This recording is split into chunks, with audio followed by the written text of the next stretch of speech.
अरे एक मिनट, तुम लोग क्या कर रहे थे यहाँ पे? शाम में तो यहीं पर सफाई कर रहा था। और साहब मुझे ना मालकिन ने बोला था कि मैं जाकर ना देख आऊं कि हाल में गंदगी तो नहीं है ना। यहाँ से मेरी गड्डियाँ आ गई। कौन सी गड्डी है साहब? सब मैंने तो कुछ भी नहीं देखा, मेरे को तो 1 सेकंड ही हुआ था आए हुए। लगता है मुझे मालकिन बुला रही है। यहाँ पे 20 लाख रुपए रखे थे और ये खाली 14 लाख रुपए। 6 लाख रुपए का है मेरे यहाँ से। तुम लोग ही आए हो ना यहाँ पे, और मैंने तुम्हें यहाँ पे बुलाया भी नहीं। क्यों आए हो यहाँ पे? साहब मुझे कुछ नहीं पता, मुझे तो 1 सेकंड ही हुआ था। साहब मुझे ना मेम साहब नीचे बुला रही हैं, मैं नीचे जाती हूँ। 1 मिनट, मेरे पैसे कहाँ है मुझे बताओ। क्यों बे, तूने तो नहीं है मेरे पैसे? मैं चलती हूँ, मुझे छोटी मेम साहब फिर से बुला रही हैं। नहीं नहीं कोई जरूरत नहीं है। अरे मैं बुला रही थी ना, मैं खुद चल कर यहाँ पर आ गई हूँ। अरे मेम साहब आप क्यों आ गई? मैं आ तो रही थी, वो सांबो से कुछ बातें कर रहे थे तो मुझे ना आने में टाइम लग गया। ये सब बातें करने का टाइम नहीं है। मेरे यहाँ पे 20 लाख रुपए रखे थे और अभी 14 लाख रुपए ही है। 6 लाख रुपए कहाँ गए मुझे नहीं पता। इन लोगों से पूछो, इन लोगों तो नहीं है। किसी से पूछने की कोई जरूरत नहीं है प्रिंस, क्योंकि मुझे पता है कि पैसे कहाँ पर है। तुमने लिए थे क्या? मैंने नहीं लिए। क्या है ना, इस घर में कुछ लोगों का दिमाग इतना ज्यादा शातिर है कि उन्होंने ना एक बहुत ही शातिर तरीका निकाला है पैसे चुराने का। अरे हमारे घर में तो हम चारों के अलावा कोई और है भी नहीं। हाँ तो चोरी भी तो हम में से ही किसी ने की होगी ना, क्यों शीला? नहीं मेम साहब मैंने नहीं चुराया। मेम साहब आप मेरे ऊपर क्यों इल्जाम लगा रही है? इल्जाम नहीं लगा रही हूँ, सबूत है मेरे पास में। प्रिंस तुम्हें याद है अभी 2 हफ्ते पहले तुमने मुझे एक चेन गिफ्ट की थी, वो ना मिल नहीं रही थी, इसलिए मैं बैठ के कैमरा चेक कर रही थी कि वो चेन आखिर गई कहाँ। और उसी वक्त मेरी नजर इस पे पड़ गई। और दिव्या, इसके पास तो पैसे है ही नहीं। इसके पास कहाँ है? पैसे होते तो देखते ना इस बाल्टी में मैंने चेक कर लिए। साहब मेम साहब ना हमसे नाराज हो गई हैं क्योंकि वो हमको ना इतनी देर से आवाज दे रही थी और सुबह भी ना हमने दूध का ना गिलास फैला दिया था, तो इसलिए मेम साहब हमारे ऊपर ना इल्जाम लगा रही है ताकि हम घर से बाहर निकल जाए।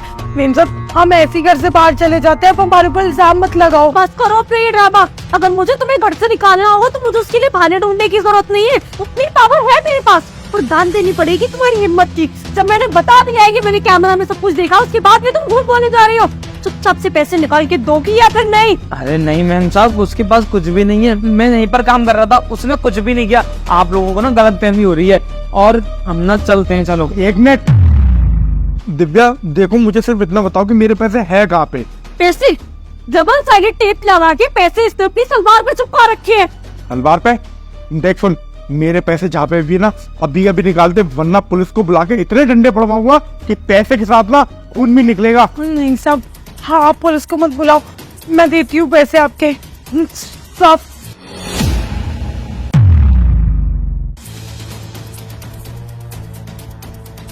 शीला, तू मेरे घर में चोरियां कर रही है। तू कितने साल से मेरे घर में काम कर रही है और तू ये सब कर रही है। साहब हम मजबूर थे ये करने के लिए, क्योंकि साहब हमारा वो छोटा बच्चा है ना, वो बहुत बीमार है और डॉक्टर ने ना उसके लिवर का ट्रीटमेंट बता दिया है। और आपको पता है मेम साहब ने ना पिछले 3 महीने से हमारी पगार नहीं दी है। और आपको अगर हमारे पर विश्वास नहीं है ना, आप हमारे साथ ना हॉस्पिटल चलिए, हम आपको ना वहाँ ले चलते हैं। साहब हमें पैसों की जरूरत थी, हमने मालकिन से पैसे मांगे थे। 3 महीने से लगातार हम लोग पैसे मांग रहे, पर मेम साहब हमारे पैसे नहीं दे रही। हाँ साहब, जब हम पैसे मांगते हैं तो भला बुरा सुनाती हैं, बोलते तुम यहाँ खाते भी हो। तो साहब हम थोड़ा सा खा लेते तो क्या हो जाता है, दिन भर काम भी तो करते हैं। और एक मैम साहब हमें इतना सुनाती हैं, मालकिन ना हमारे साथ अन्याय कर रही हैं। साहब बहुत गलत बात है ये।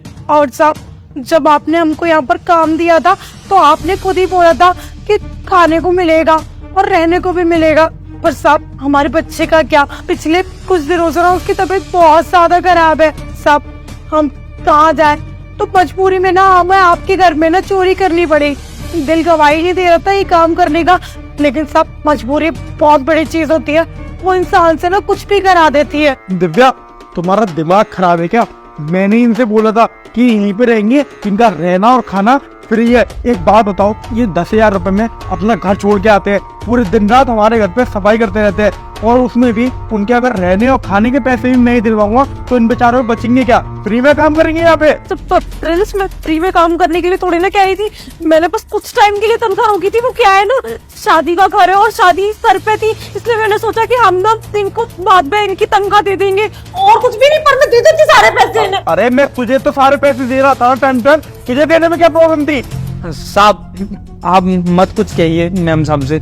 मैम साहब अपनी गलती कभी नहीं मानेंगी, क्योंकि हमारे साथ जैसे बर्ताव करती है ना, हमें उनकी आदत पता है। आप मत बहस कीजिए। शीला चलो हम घर चलते हैं। अरे नहीं नहीं, तुम लोग घर मत जाओ।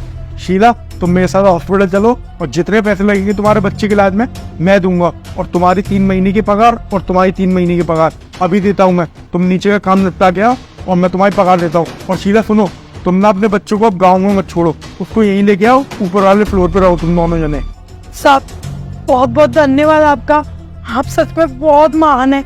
अगर आप आज नहीं होते तो हमारे बच्चे का ना इलाज नहीं हो पाता और वो मर जाता। टेंशन मत लो शीला, और अब तुम दोनों क्या जब भी महीना हुआ करेगा तुम मेरे पास आया करो पैसे लेने के लिए। ठीक है। प्रेम तुम जाके नीचे काम निपटाओ और शीला तुम मेरे साथ चलो हॉस्पिटल। ठीक।